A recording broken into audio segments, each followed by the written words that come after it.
Fala galera, eu sou Paulo Sérgio, mestre em Saúde Pública pela Universidade Federal de Santa Catarina e líder estadual do movimento Acredito. E hoje eu vou falar um pouquinho com vocês sobre a história da saúde pública no Brasil.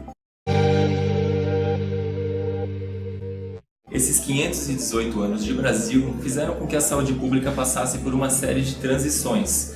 É importante a gente entender que há 500 anos atrás o Brasil era povoado por índios que não estavam adaptados a uma série de doenças que vieram da Europa junto com esses portugueses, o que trouxe um processo de saúde e doença diferenciado já naquela época. Com a chegada da família real em 1808, chegaram também os cursos universitários, dentre eles os cursos de medicina, fazendo com que os médicos que estavam no Brasil não necessariamente viessem de fora e sim começassem a passar por formação no Brasil. Nessa época, apenas quem tinha mais recurso financeiro conseguia ter acesso aos médicos e aos serviços de saúde. É importante a gente lembrar que existiam muito fortemente no Brasil as santas casas, que trabalhavam com a ideia de caridade e tinham uma vinculação muito forte com entidades religiosas. Dom Pedro II, em 1822, ele começa a trabalhar um viés mais voltado para as mudanças urbanas. E dentro disso, a gente tem no Brasil calçamento, iluminação e aquela prática comum e infeliz que a gente tem até hoje, chamada de higienização, onde pessoas em estado de vulnerabilidade social maior saem dos grandes centros forçadamente e começam a ocupar a região periférica das cidades. A partir daí a gente começa a construção das favelas e as periferias no Brasil. No início do século XX, de 1900 a 1922 mais ou menos, as questões epidemiológicas e sanitárias perpassam por todo o Brasil. É importante a gente ter em mente que, mais ou menos em meados do século passado, as doenças transmissíveis são as doenças mais comuns. E essa transição do tipo de doença, ela perpassa pelo modo como a saúde vai percorrendo no Brasil. Tanto que, naquela época, a gente tem muito fortemente ações voltadas nas áreas portuárias e também muitas ações voltadas para a questão de vacinação. Então a gente tem um sanitarista muito conhecido, Oswaldo Cruz, que traz esse viés de vacinação, inclusive de uma maneira relativamente polêmica, porque a gente tem algumas vacinações que são forçadas, o que gera, de certa forma, algumas revoltas populares naquela época. Em 1920, a gente tem o que a gente chama de caixas de aposentadoria e pensão. O que seria isso? São pactuações entre empregado e empregador que fazem com que, de certa forma, esses empregados tivessem acesso a algum recurso de cunho previdenciário e de saúde, né? E de certa forma isso também teve um fortalecimento, se tornando, por meio de Getúlio Vargas, depois os institutos de aposentadoria e pensão, que são autarquias aí em nível federal e mais fortes, porque os CAPs até então eles abrangiam um grupo muito pequeno, né? E a partir do momento que vira IAP, mais pessoas passam a ter acesso, mas fica muito evidente que quem tem acesso às ações e às questões de saúde são as pessoas que estão relacionadas com a força de trabalho. Então, isso tudo não aconteceu por amor do governo, mas sim porque era necessário que as pessoas estivessem com a produtividade em alta, fazendo que houvesse um retorno para o governo.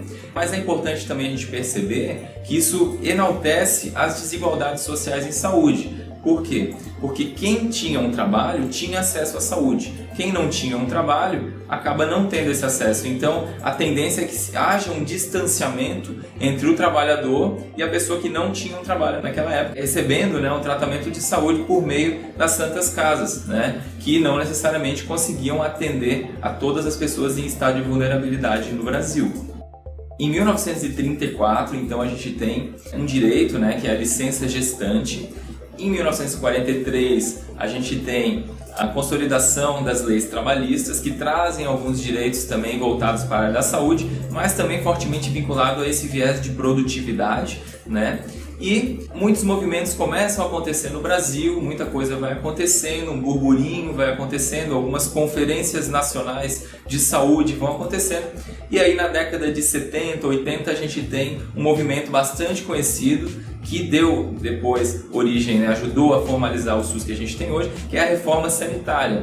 A reforma sanitária é um movimento que foi consolidado e foi constituído por meio de intelectuais, corpo técnico da saúde, alguns partidos políticos, movimentos sociais e também muitos pesquisadores de algumas organizações, como a própria Abrasco, a Associação Brasileira de Pós-Graduação em Saúde Coletiva, e a UERJ, que começaram a pensar a saúde com um viés mais social, não tão biologicista, não tão voltado para a questão clínico-assistencial, né, de doença. A saúde ela passa a ser vista com um olhar mais amplo, né, que é o que a gente chama do conceito ampliado de saúde. Isso tudo vai gerando um movimento e aí a gente tem isso discutido na 8ª Conferência Nacional de Saúde, que aconteceu em 1986 e foi uma importante ação formalizada que traz subsídios para que a gente consiga finalmente colocar na Constituição Federal de 88 aquela frase que todo mundo conhece, no artigo 196, que a saúde é um direito de todos e dever do Estado.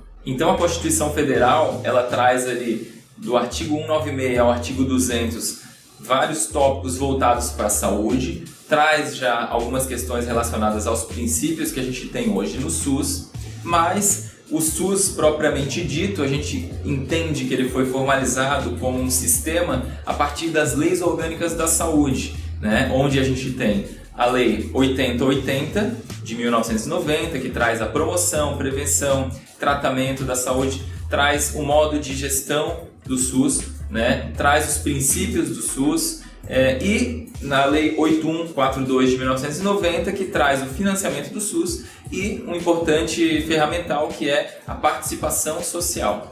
Então a Lei 8142 ela traz bem descrito de que forma que acontecem os conselhos de saúde e as conferências de saúde, que são importantes instrumentos para transparência, para participação e para controle da população perante as políticas de saúde que vão acontecer no Brasil. Para você entender um pouquinho mais dos princípios do SUS e um pouquinho mais dos mecanismos de participação social, convido você a assistir os próximos vídeos. Muito obrigado!